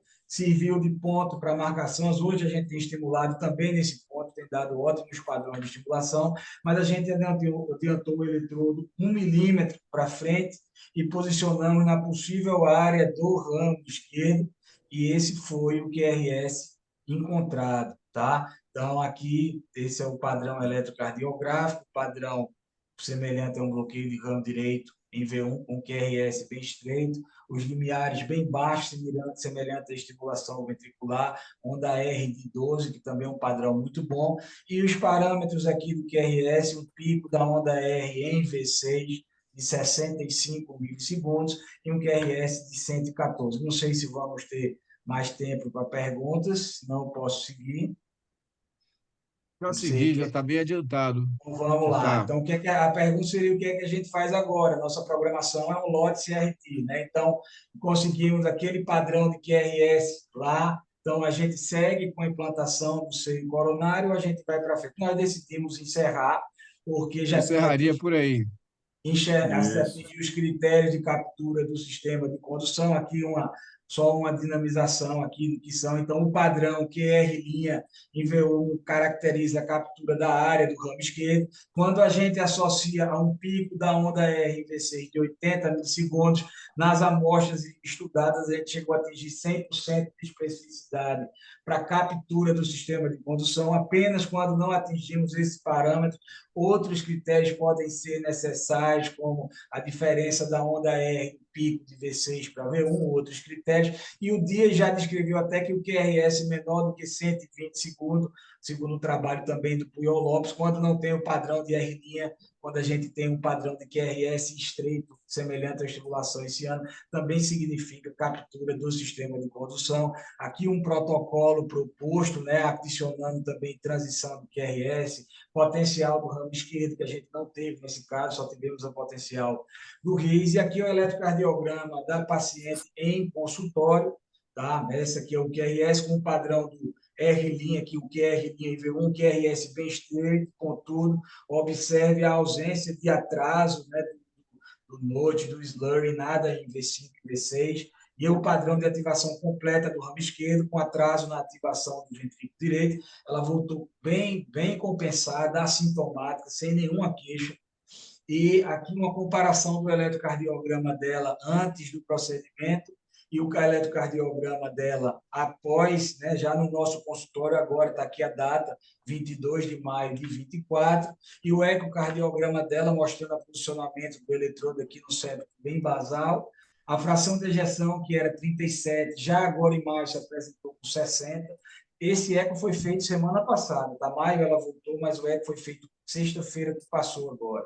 Uma fração de 60%, com VE já dentro do tamanho normal, aqui 54 por 35, átrio ainda com um volume importante, 77 era 100, só para lembrar, e o VE com dimensão normal, e as lesões na válvula aórtica continuam, a EAO discreta e a IAO moderada, da mesma forma. Para fechar, eu queria só trazer aqui uma alusão que acabaram de comentar da estimulação do sistema de condução como uma forma, né, de baratear, de permitir o acesso. Isso aqui é um trabalho da professora Carize, do professor Maurício, em 2013, mostrando a custo-efetividade do sistema de ressincronização normal, mostrando que o incremento de custo para cada ano de vida salva, para a qualidade de vida, é $15.000 por paciente em relação à terapia convencional. Isso é o que se gasta por um paciente ajustado para a qualidade de vida. E o que é que significa esse valor? A sociedade considera até 3 vezes o PIB per capita. Então, para o Brasil, em 2013, $31.000, ou seja, a terapia de ressincronização convencional, sem desfibrilador, em relação à terapia convencional, já é bastante custo-efetiva. Agora, você imagina se a gente tem uma terapia com o mesmo resultado e com as próteses custando a metade do preço. Então, o que se espera de custo-efetividade, caso a estimulação do sistema de condução tenha trabalho de não inferioridade, pelo menos, vai ser muito favorável. Era isso aí, pessoal. Obrigado. Parabéns. Parabéns, Eduardo. Belo caso. Tá? Vou passar a palavra aqui para o Lenine para encerrar aí a nossa atividade. Infelizmente, passamos um pouquinho do tempo, não é, Lenine? É, Mas aí, mas muito bacana aí. discussões importantes e bastante produtivas, tá? Então, eu queria agradecer a participação de todos. Eu acho que a gente tem uma pergunta aqui que merece ser respondida aqui no Questions and Answers. Eu vou ler essa pergunta para todos. Boa noite. Recentemente eu tive uma morte súbita abortada em uma partida de beach tênis. Tive 2 paradas cardíacas com duração de 25 minutos e fiquei sem sequelas. Passei pelo procedimento de implante de cardiovessodesfibrilador e o diagnóstico de displasia ritmogênica do ventrículo direito. A pergunta que ela faz é: vou poder fazer esporte físico? O mais interessante é que eu tenho 26 anos e durante todo esse tempo nunca apresentei nenhum sintoma da doença e vivi uma vida muito agitada. Então, assim, essa pergunta foi direcionada para o Dr. René e para o Dr. Amorim. A primeira, acho que a consideração que a gente tem que fazer aqui em nome de todos é que a gente está feliz que você esteja vivo aqui, participando desse webinar e podendo relatar sua experiência. Isso traz para a gente uma alegria de fazer a medicina pelo caminho correto. Então, eu passo essa pergunta para o René e para o Dr. Amorim e gostaria que vocês tentassem responder de uma forma bem objetiva e já convido vocês também para o próximo webinar que a gente está planejando para logo após o Congresso Norte e Nordeste de Cardiologia, no meio de agosto. Doutor René e doutor, palavra de vocês. Vou começar aqui. Então, realmente, ele literalmente é uma sobrevivente, né? Ele sabe que uma parada cardíaca fora do ambiente hospitalar, a mortalidade é maior que 90% em países desenvolvidos, então deve ter recebido uma boa assistência. E a displasia de VD é uma doença que realmente contraindica esportes assim, de alta intensidade, e mesmo você tendo colocado o CDI, mas o esporte acima de 6 metros, eles podem causar mais fibrose, mais morte de miócitos. Então, a categoria que é liberada pela nossa diretriz é o que ele considera como 1A, que seria esportes leves de baixa intensidade, como, por exemplo, ele cita como, por exemplo, boliche, golfe. Então, infelizmente, vai ser deletério você voltar a praticar atividades físicas além desse nível. Só uma informação assim, útil, já que a gente está falando coisa. Como o Danilo falou, é muito prazeroso a gente poder ajudar uma pessoa Está ilustrando aqui essa atividade com uma coisa prática e tão importante. O esporte é novo, né? Beach tênis, né? É um esporte de alto impacto, depende da pegada que você imprime disso daqui. Eu não sei como é que está aí no resto do Nordeste, aqui em Salvador, tá uma febre disso Aqui aqui. também, Natal. E assim, a diretriz europeia, que saiu mais recente de atividade física, coloca um quadrinho em relação ao paciente com cardiopatia ritmogênica.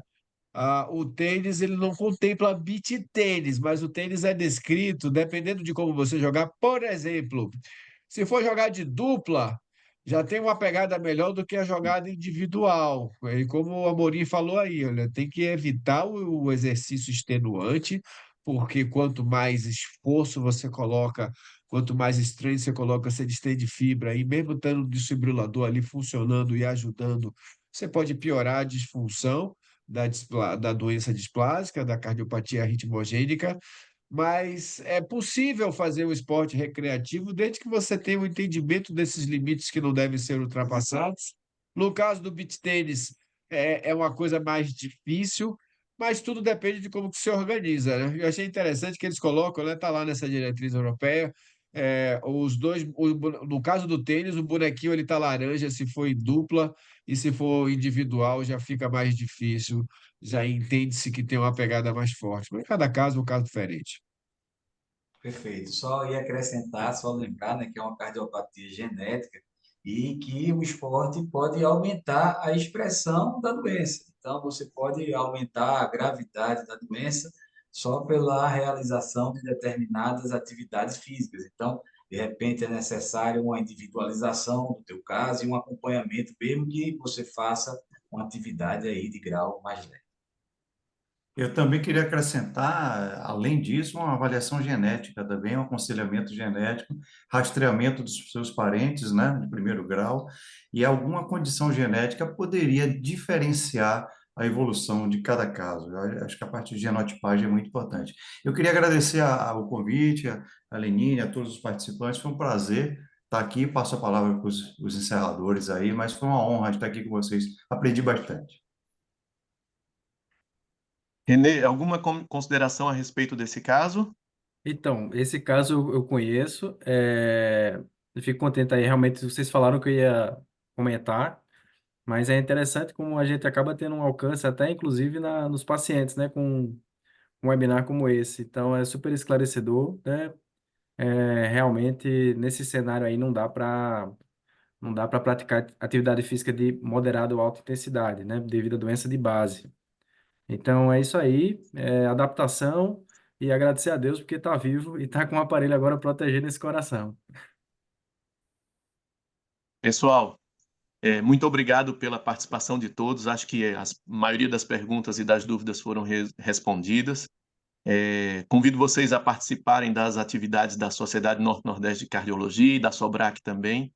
Agradeço ao Alexandre Fagundes aí, a SOBRAC, em nome do Alexandre Fagundes, e quero dizer que vocês são bem-vindos para participar da Sociedade Norte-Nordeste de Cardiologia e da Sociedade Brasileira de Arritmias Cardíacas. Uma boa noite a todos, muito obrigado pela participação de todos também. Boa Boa noite. noite. Até Boa a noite, todos. pessoal. Parabéns. Boa Uma grande noite. noite. Excelente. Até Tchau, gente. Curitiba. Boa noite. Até Curitiba, tem que lembrar aí. Viu? Um abraço. Valeu, Lenine. Excelente, Parabéns viu? aí, Gadelha. Bom caso, hein? Muito bom. Parabéns aí a todos, pessoal. Obrigado aí. Valeu, pessoal. pessoal. Aí, Um Renezão. Um abraço, abraço. parabéns. Abraço.